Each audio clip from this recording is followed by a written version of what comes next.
Welcome back to the Gentleman's Gazette. In today's video, we'll discuss the popular British retailer Charles Tyrwhitt, their history, and most importantly, what to buy and what to avoid when shopping with them.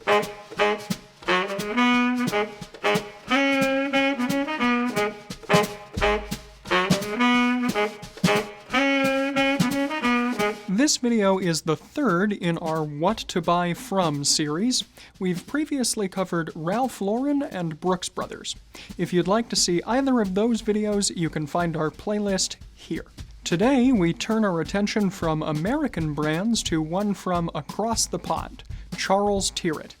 On the topic of pronunciation, the brand says that the last name rhymes with the word spirit. If you'd like to see our playlist of pronunciation videos, you can go here. Before we get into specific purchasing recommendations, however, let's briefly cover the history of the brand and how they came to be. Charles Tyrwhitt Limited is a British retailer that specializes in dress shirts, but they've expanded their range in recent years to include ties, suits and suit separates, casual wear, knitwear, shoes, and accessories. It was founded as a mail-order company in 1986 by Nicholas Wheeler, whose two middle names are, you guessed it, Charles Tyrwhitt, when he was a student at the University of Bristol. During his second year there, he became increasingly critical of the way his fellow students dressed, saying they needed a decent shirt, and he decided he could fill that niche himself. Spending about £300 on 5,000 leaflets and a simple Amstrad word processor, he started the business. It began operations in a small space on Fulham Road in London before moving onto the prestigious Jermyn Street in 1997. Its current address for its flagship store is at 100 Jermyn Street. By the way, one of our writers, Dr. Christopher Lee, has previously produced a comprehensive shopping guide to Jermyn Street, which you can find here. There are currently around 40 physical storefronts in locations including London, the Greater UK, Paris, New York and New Jersey, Washington, D.C., Chicago, Houston, Philadelphia, and Massachusetts. Meanwhile, their online storefront has sites dedicated to the UK, Germany, France, the Netherlands, the US, Canada, and Australia. Tyrwhitt is also well known for its mail-order catalogs. In fact, this is how I first became aware of the company back in 2011 or so, and I liked what I saw enough to place an order, which was the first of many. The customer service center is based in London and Milton Keynes, England. In fact, customer service is a point of pride for the company. Their online reviews are generally strong. They've received numerous awards in the past for customer service. And speaking from a personal perspective, I've had nothing but positive experiences on those times where I've had to return or exchange orders. They also offer a no-questions-asked 6-month guarantee regardless of a product's condition. I haven't taken advantage of this guarantee, but all of my Tyrwhitt orders have held up remarkably well, and some of them are almost 10 years old at this point. Notable customers include former UK Prime Minister David Cameron, President of Rolls-Royce Motor Cars North America David Archibald, and Lord Sugar, British business magnate and founder of the tech company Amstrad. This was the one we mentioned before when Nick Wheeler was starting the business. With around 750 employees and over 1.5 million customers, the business has definitely grown since its beginnings.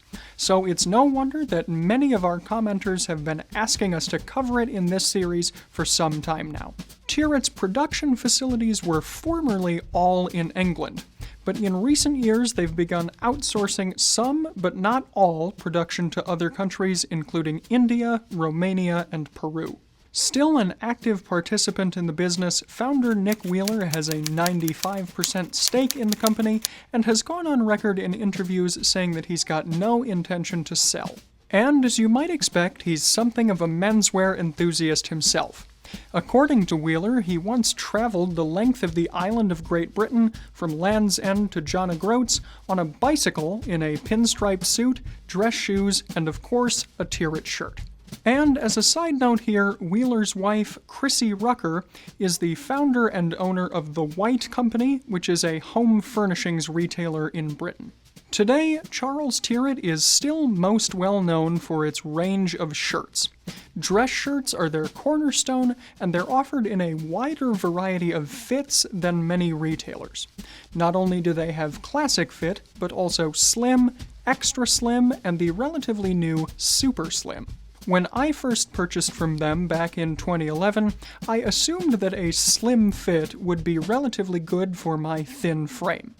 However, this was before I knew how to properly take my own measurements, and I have come to know that these slim fit shirts are in fact much too big on me. As I've mentioned in other videos though, the construction of the shirts was of high enough quality that I decided I could keep wearing them, and indeed, because I usually wear them below another layer these days, the fit isn't so much of an immediately apparent issue. That said though, when I do make future purchases, I plan to experiment with their extra slim and super slim fit options. Their dress shirts all come with complimentary brass collar stays, so I've accumulated quite a small pile over the years. By the way, if you'd like to learn more about collar stays and shirt stays, we've done a video on that topic, which you can find here. Tyrwhitt also offers a range of casual shirts, including short sleeve button-ups, polos, and flannels. Rather than coming with collar and cuff measurements, these casual shirts usually fall into the small, medium, large fit scheme. Again, speaking personally, I haven't tried their polos yet, but I do have one flannel shirt, which again is large but fits comfortably, and a handful of short-sleeve button-ups. While we have mentioned in other videos that short-sleeve dress shirts aren't a good choice for business wear, I'll typically wear these shirts casually in the warmer months, sometimes untucked or even with shorts. And I often prefer this lighter weight of shirt to something like a conventional polo.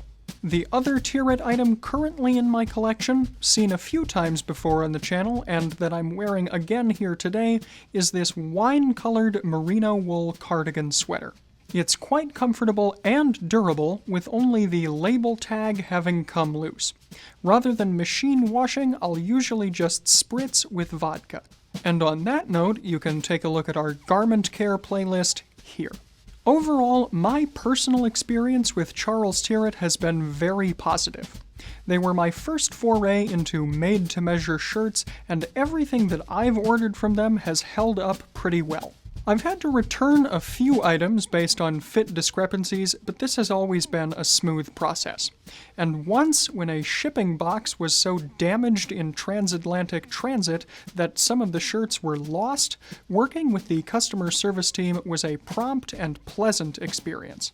To go beyond my own experiences for a more complete list of what to buy and what to avoid, we reached out to our Gentleman's Gazette community on both YouTube and Facebook. With a sample size of about 250 responses, here's a compilation of that feedback. In the broad strokes, dress shirts were, perhaps unsurprisingly, the top favorite of many commenters. The variety of styles and fit options, as well as the ability to modify collar size and shape, sleeve length, cuff style, and other details for a small fee, earned high marks.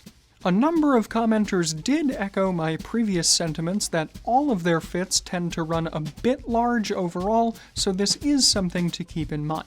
In terms of quality, the consensus is that while not rising to the level of something from a bespoke shirt maker or a traditional English or Italian atelier, Tyrwhitt shirts are comfortable, durable, perfectly serviceable business wear. Of course, I would agree with this assessment.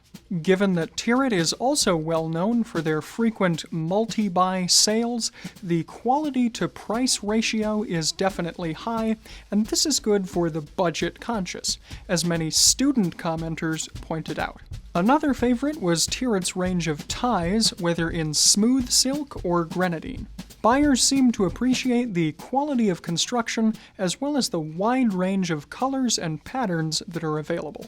Other accessories, including pocket squares, cufflinks, scarves, and even umbrellas, also got high marks overall.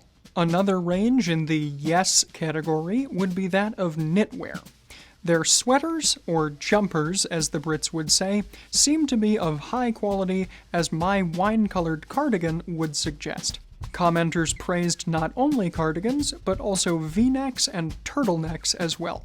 Commenters were also generally happy with Tyrwhitt's overcoat offerings in various styles, as well as their odd jackets including blazers and sport coats.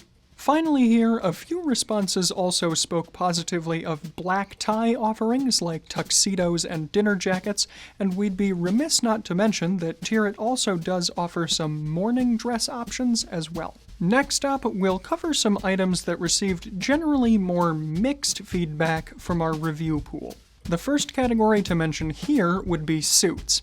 Some commenters had positive things to say, appreciating the variety of patterns and subtle details like a double boutonniere loop on the backs of the left lapels.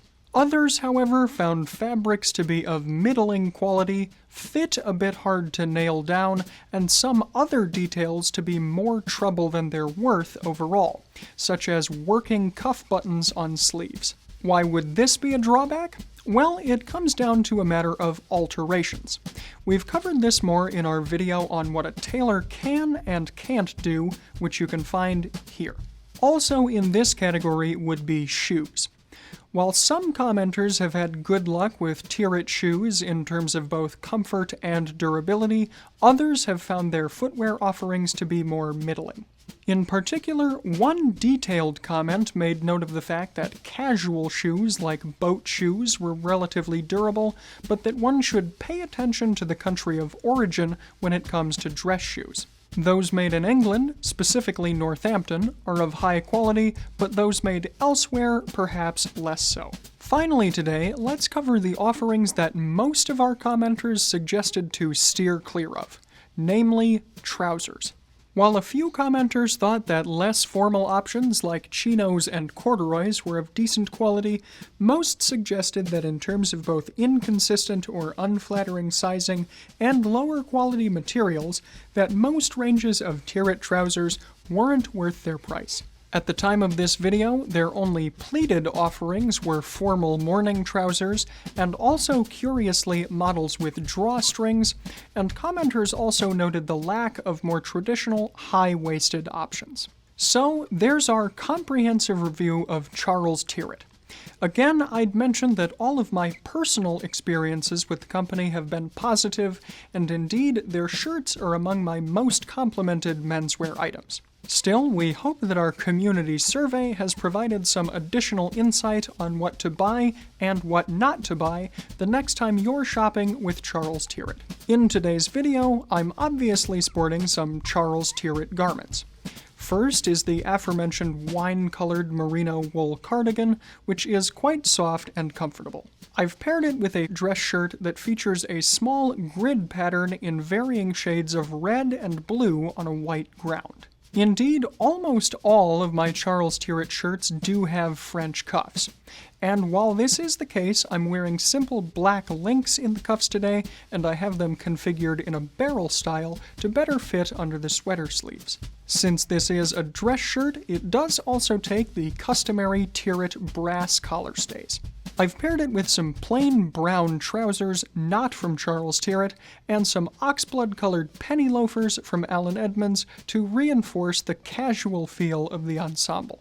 And as you might have expected, my other wardrobe elements today are from Fort Belvedere. First are my shadow-striped socks in midnight blue and burgundy to harmonize with both the sweater and the shirt. And also from Fort Belvedere today is my belt, which is made up of components from our new modular belt system. The leather is Bordeaux burgundy calf leather, and the buckle is in a design we're calling the Jasper.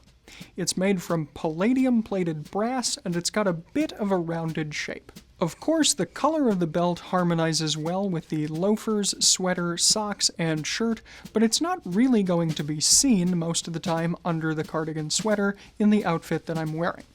Fortunately, our Fort Belvedere belts are slim in profile, so they can comfortably be worn underneath sweaters without showing too much bulk.